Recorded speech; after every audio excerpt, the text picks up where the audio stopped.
there, good evening and a warm welcome to the news live on Rupavahini ChannelEye. I'm Sharon Masquinius. Good evening, I'm Clifford Richards. First of all, we take a look at the headlines. Entrepreneurs commend the government's COVID control program. The National News Studio will function from tomorrow onwards. Rupavahini main English news will be telecast at 8:50 p.m. and not at 9 p.m. with effect from tomorrow. Power cuts to continue tomorrow as well. There is no truth in the rumours being propagated regarding the removal of face masks upon full vaccination. Congestion at the Sydney airport following the full opening of the territorial boundaries in Australia. The US President is ready for a conference with the Russian President.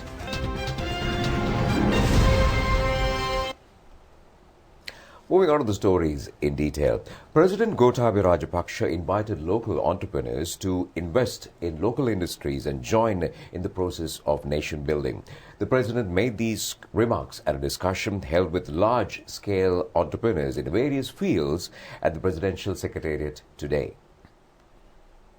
Well, this discussion was convened with the objective of obtaining the assistance of the private sector in the development process. There were discussions on a number of areas, including foreign exchange generation, state fiscal policy, foreign employment promotion, investment incentives, increasing exports, renewable energy. Every day I have meetings with these people to improve the renewable energy investment. And also now I have told that to see, once we lift this ban on vehicles, majority of the vehicles to be electric vehicles to import. So there are certain areas where we have to think of the future and do. Appreciating the support of the local entrepreneurs to build the country, the President said that the business community has the ability to rectify the misconceptions that some are spreading to achieve their narrow goals. In an environment where the government is trying to rebuild the economy in the face of a global pandemic, Minister Basil Rajapaksa pointed out that the shortage of cement has arisen due to the increase in demand for cement with the revival of the construction sector during the past 2 years, and said that the government is focusing on manufacturing cement in the country in the future. Pointing out that there is no shortage of essential commodities in the market, the minister urged the traders not to take undue advantage of the decision taken to remove some of the price controls except for medicinal drugs. Meanwhile, Central Bank Governor Ajit Nimad Cabral said the government would take steps to maintain fuel reserves in a manner that would not harm the development and industries, despite the challenge of obtaining fuel on ready cash. The Central Bank Governor said that the country is losing foreign investment opportunities due to false propaganda about the country's economy, and added that the government has the ability to repay all foreign loans and will take steps to attract investments into the country. The entrepreneurs who praised the government's COVID-19 control program said that their businesses were safeguarded due to the success of this program.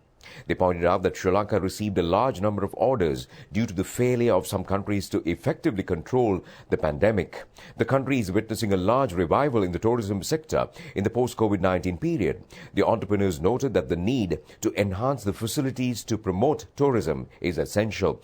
The entrepreneurs also requested the President to take measures to prevent the students from leaving the country to pursue higher education and to set up a mechanism to create such educational opportunities within the country.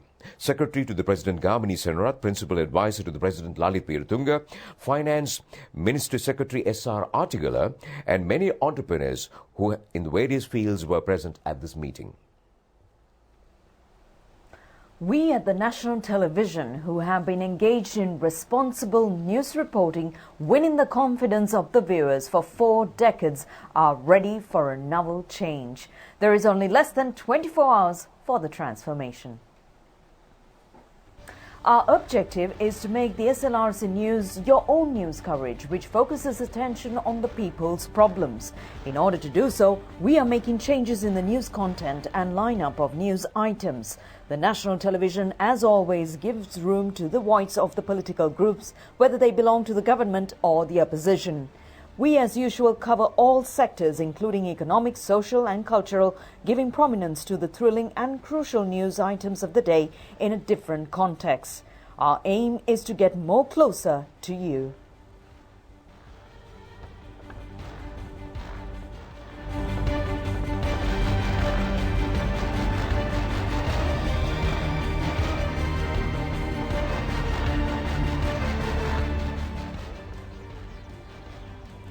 As you are aware, the Sri Lanka Rupavahini Corporation is preparing for a digital broadcasting in the near future. From tomorrow onwards, we will present news using new technological equipment from a new studio in a gigantic background. A special feature is that only the staff of the Sri Lanka Rupavahini Corporation is being deployed in the operation.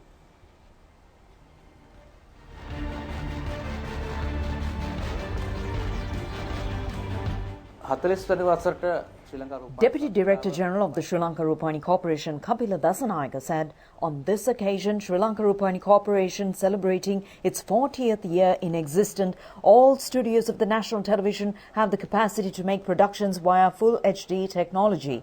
He added that the newly established newsroom studio was of high technological facilities for news editing and survey systems. Set designer of the Sri Lanka Rupavahini Corporation, Nishanta Aludgamage, said that a task has been entrusted upon him to engage work in the new facility with teamwork efforts of all other technicians. Viewers should also note that from tomorrow, the SLRC English News will be telecast at 8:50 p.m. and not 9 p.m. See you at 8:50 p.m. tomorrow. Continuing with more local stories, the World Tour Guides Day falls today. Several special programs have been organized in this connection.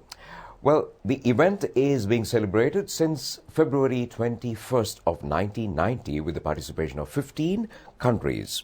Currently, more than 70 countries are engaged in this program. The World Tour Guides Day is being celebrated through numerous themes. One of the programs under the series was held at the Bandaranaike International Airport in Katunayake this morning.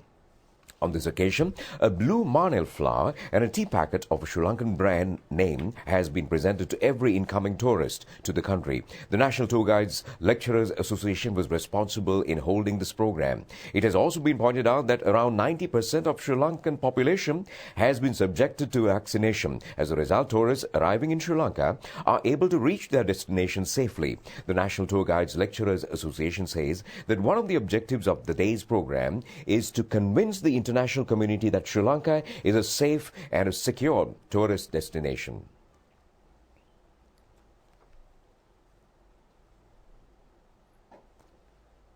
Minister Prasanna Ranatunga says that the Tourist Development Authority is ready to set up an emergency fund on behalf of those engaged in the tourism sector. The work in this regard is being carried out under the proposed new Tourism Act.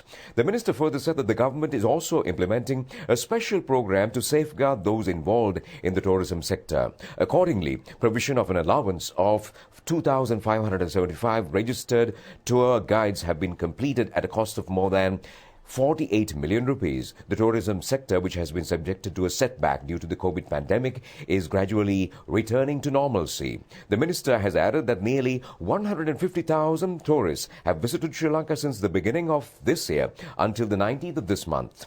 In the first 19 days of this month alone, 65,674 tourists have arrived in the island. Most of the tourists were Russian nationals. Minister Ranatunga has expressed optimism on a substantial growth in the local tourism industry during the year. The Ceylon Electricity Board has informed the Public Utilities Commission that they are compelled to engage in a power cut tomorrow, as well as due to fuel shortages in several plants. A 2-hour island-wide power cut was enforced today as well. It has earlier been informed of a 1-hour discontinuation power from 8:30 am to 5:30 pm today. However, by taking into consideration of difficulties to be experienced by candidates sitting for the GCE Advanced Level Examination, it has been decided to conduct 2-hour power cuts under 3 stages from 4:30 pm to 10:30 pm. It has also been decided to engage in either 2-hour or 3-hour power cuts from 4:30 pm to 10:30 pm under 3 stages tomorrow as well. Meanwhile, the Association of Electricity Consumers has conducted a media briefing regarding power breakdowns yesterday. The National Secretary of the Association of the Electricity Consumers, Sanjeeva Dhammika, said that the all Ceylon Electricity Board had been receiving profits till the year 2015. He added that when President Mahinda Rajapaksa handed back the administration of the CEB, had recorded a profit of 23 million rupees. However, the board had started incurring losses since the year 2016. He further said that the main reason for the losses is the diesel mafia prevailing in the institution. Sanjeeva Dhammika further said, as Sri Lanka is having plenty of sunlight, it is necessary to focus on solar energy. The engineers are bound to implement a proposal made by the President in this regard.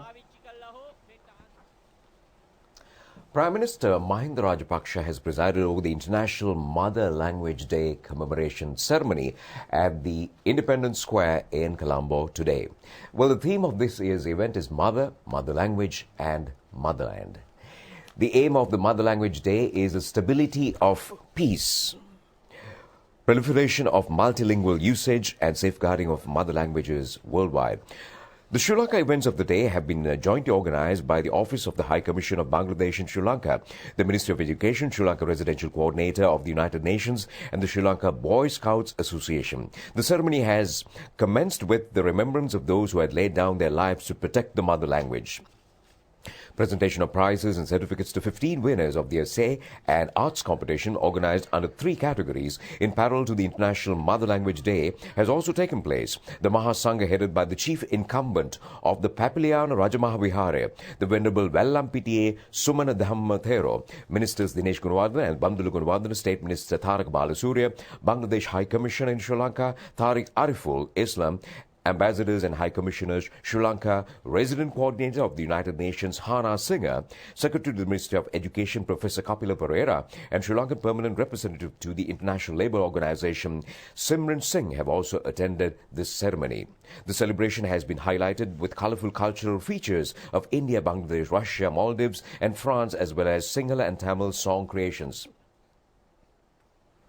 Prime Minister Mahinda Rajapaksa has also declared open the network of overseas Sri Lankan professionals established under the initiatives of the National Science Foundation for the National Development of Sri Lanka. The event has been taken place at the Bandaranaike Memorial International Conference premises in Colombo. The new format has been introduced by the National Science Foundation with the objective of incorporating those engaged in the science and technology and innovation sector, as well as international relations in Sri Lanka's development effort. More than 950 Sri Lankans worldwide have already joined the network. The network is mainly involved in the task of fulfilling the need for a confidential and also a practical mechanism for professionals and reputed overseas Sri Lankan scientists holding higher positions in literary research in the industrial sectors. At this occasion, the Foundation has entered into an agreement of understanding with the Sri Lankan Software and Services Association with the intention of enhancing cooperation in the field of education and research. Vidya Jyoti Dr. Bandula Vijaya of the United States, Professor Dilanta Fernando of Canada, Professor Monty Kasim of Japan, Professor Shanti Mendes of Switzerland, Professor Dilanti Amaratunga of the United Kingdom, and also Professor Saman Halgamage of Australia joined the event via video technology.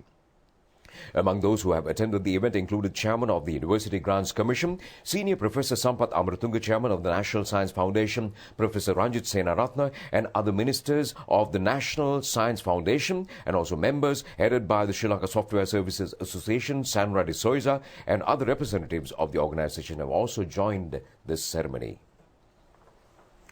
Health authorities express hope on the possibility of relaxing to some extent of the health guidelines if the targeted population of between 70 to 80% were vaccinated with the booster dose.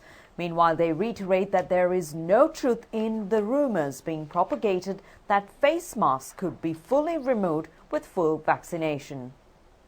When talking about the complete protection with immunization, there can be different definitions, especially for those who are coming from other countries, because certain countries are giving only 2 doses of WHO-approved vaccines up to now. And therefore, for those people, in internationally acceptable terms, 2 doses of vaccines also considered for complete protection. However, in Sri Lanka, we know that we have offered the 3rd dose of vaccine free of charge, and and it is available all over the country, and therefore we would consider that only getting the third dose will give the optimal level of protection as well as optimal level of immunity. So therefore we would better consider getting the third dose will be the complete protection against the vaccine at present. So therefore we would like to urge every citizen of this country to, if they are eligible to get the vaccine, get all 3 doses of vaccine.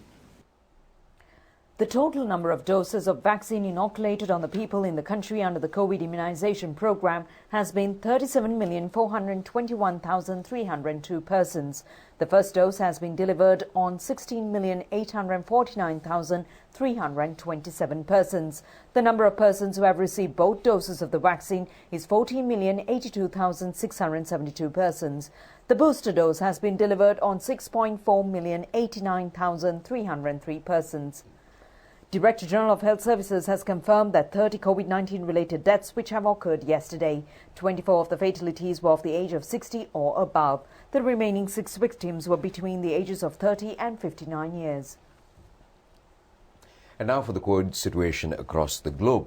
Well, down under, Australia has fully reopened its international borders to travellers vaccinated against the coronavirus after nearly 2 years of being shut in pandemic, as tourists returned and hundreds of people were reunited with family and friends. Well, more than 50 international flights have reached the country through the day, including 27 touching down at Sydney, its largest city, as the tourism and hospitality sectors look to rebuild after getting hammered by the COVID-19 restrictions. As borders fully reopen, Australia's outbreak of the Omicron coronavirus variant appears to have passed its peak, with hospital admissions steadily falling over the past 3 weeks. A total of 2.7 million confirmed cases been detected in the country since the emergence of the Omicron late November. Meanwhile, British Prime Minister Boris Johnston is to set out plans to discard all remaining coronavirus restrictions in the UK, including requirement to isolate as part of living with COVID strategy that aims to achieve a faster exit from the pandemic than other major economies. The Premier has said that the end to restrictions will mark the moment of pride as we begin to learn to live with COVID. Speaking at a media briefing today, Boris Johnson has said that the plan would bring society towards a return to normality. He has further emphasized the plan to live with COVID. In other stories, scholarship award ceremony and the commemoration ceremony of the Sri Lanka Nippon Educational and Cultural Centre at the Mahindarama Temple in Athulkote, Sri Jayawardhanapura, was held under the patronage of President Gotabaya Rajapaksa yesterday. Sri Lanka Nippon Educational and Cultural Centre was established in the year 1986 with the objective of promoting the friendship and cooperation between Sri Lanka and Japan. The Nippon Centre sponsors a wide range of programs, including offering Japanese educational scholarships, early childhood development program, medical services, assistance for students with special needs, and natural disaster reliefs with the assistance of the Japanese donors. To date, 13,680 scholarships have been awarded under the Japan Scholarship Program. Today marks the 35th anniversary of the scholarship program, and at today's commemoration ceremony, Japanese foster parent donors who had passed away were commemorated. The ceremony commenced with the chanting of Seth Pirit by the Mahasangha under the guidance of the Mahanayaka of the Kote, Sri Kalyani Samagi Dhamma Mahasangha Sabha, the Most Venerable Ittapane Dhammalankara Thera. 1,000 students who were selected for the award scholarships this year, and the President symbolically presented scholarships and school equipment to 5 students.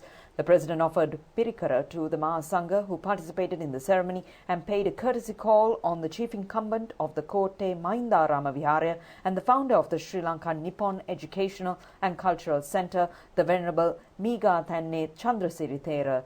The Member of the Parliament, Madhura Vithanage, Ambassador of Japan, Mizukoshi Hideki, and the Chief of the Defence Staff and Army Commander General Shavindra Silva were also present on the occasion. Minister Johnston Fernando says that frauds have not taken place in the construction of the remaining portion of the Central Expressway. He was responding to a statement delivered to several national newspapers by former JVP parliamentarian Wasantha Samarasinha regarding this issue. Minister Johnston Fernando said that former parliamentarian Wasantha Samarasinha is accusing of a massive fraud in the construction of the highway. He added that this is a complete fallacy. The minister further said that as the procurement process is still being conducted, no tenders have been given. The minister also said that the former MP is charging that a company named MCC has joined the tender procedure. The minister further said that it was the company which had given a contract of 66 billion rupees for the construction of 6 lanes in the roundabout road by the previous government, of which JVP leader Anukumar Dissanayake was also a member. He added that the company had only constructed 4 lanes, leaving aside 2 lanes. He further said that the same company had been given the contract to construct the expressway from Kadawata through Meedigama.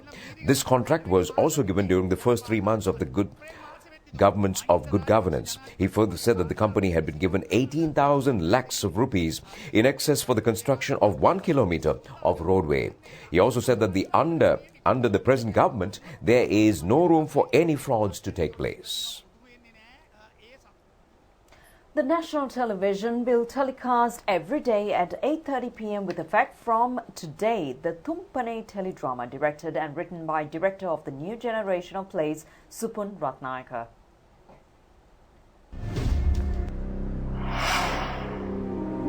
The main focus of Tumpane Teledrama is the story of people identified as white, grey and black.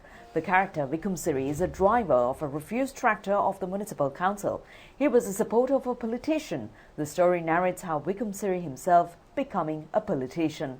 The cast includes Shami Fernando, Sampath Jayavira, W. Jayasri, Samanali Fonseca, Madhura Balasurya, Samadhi Laksiri, Randika Gunathilaka, Daya Deva Edurisinga, Deepani Silva and several other actors and actresses of the new generation.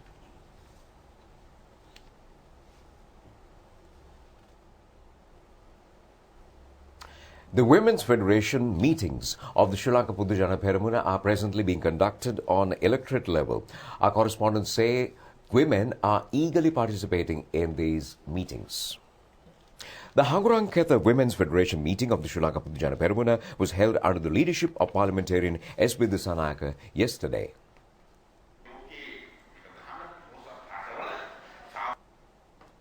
State Minister Kanchana Wijesekara organized the Devinura Women's Federation meeting yesterday.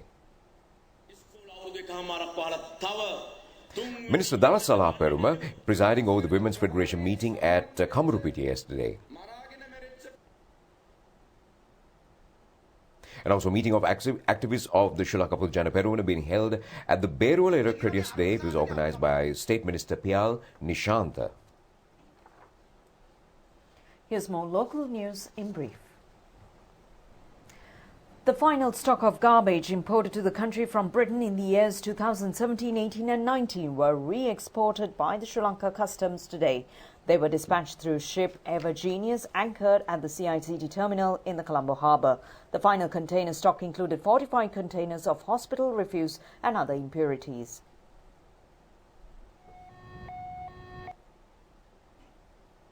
A cyclist was killed due to falling off a tree branch on the Hatton-Norelia main road. He was unexpectedly met with an accident in Logivatta in Lindula when a banyan tree was being cleared. A three-wheeler was also damaged in the incident. Well, looking forward to a lot of cricketing action, and that is where we end the news. And do join us tomorrow, and that's at 8:50 and not 9 o'clock at the news studios. Take care, good night, and stay safe.